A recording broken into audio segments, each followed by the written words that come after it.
12 life hacks that can help you survive.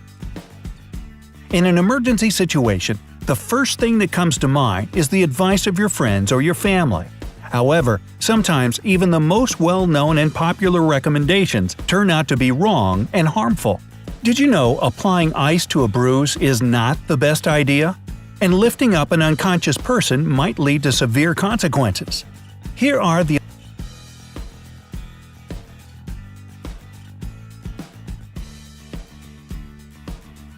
12 dealing with a foreign object in the eye. First things first, if there's something in your eye like a piece of glass, don't do anything yourself. Have someone drive you to the hospital. If the object is just an eyelash, then don't forget to wash your hands before you do anything. Try to locate the eyelash by looking in a mirror. Blink to make your tears wash the eyelash out. Once the object is in the corner of your eye, take a wet piece of cloth and use it to remove the eyelash.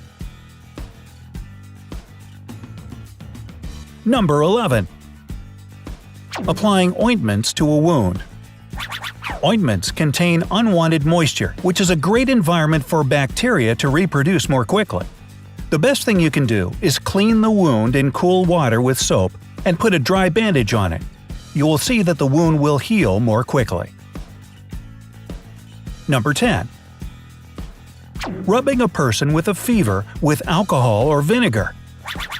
Vinegar and alcohol are absorbed into the blood, so it's kind of a way to get drunk or to make a wacky salad dressing. Seriously speaking, alcohol rubbing may create intoxication, while vinegar will significantly raise acidity, which is especially dangerous for children.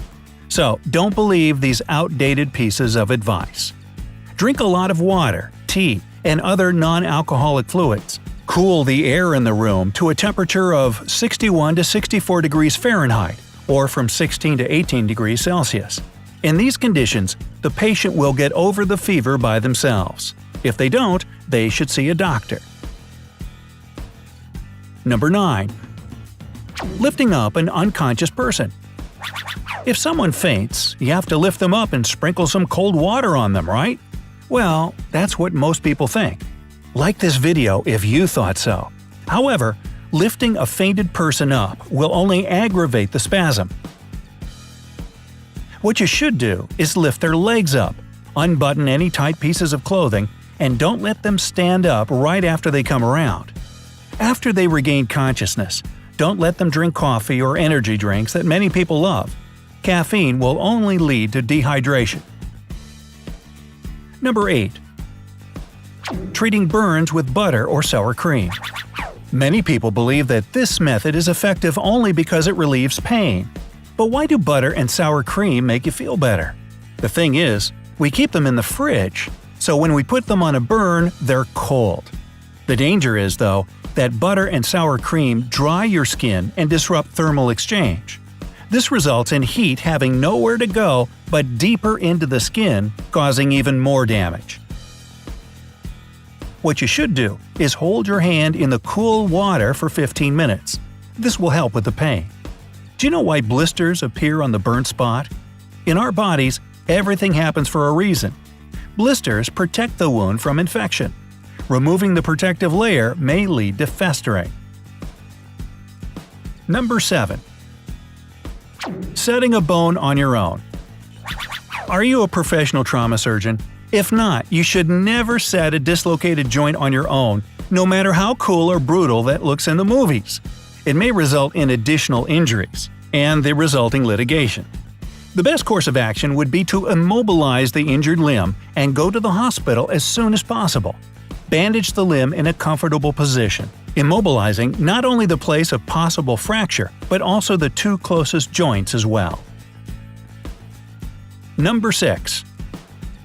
Applying warmth to a sprain. When your muscles are sprained, a warm cloth won't help. On the contrary, heat will strengthen the blood flow, leading to a more severe swelling. In the first days after the injury, apply cold. It will lessen the inflammation and kill the pain. Try to use the sprained limb as little as possible for at least the first 48 hours. Number 5. Making yourself vomit in case of poisoning. The standard recommendation for poisoning is to make yourself vomit.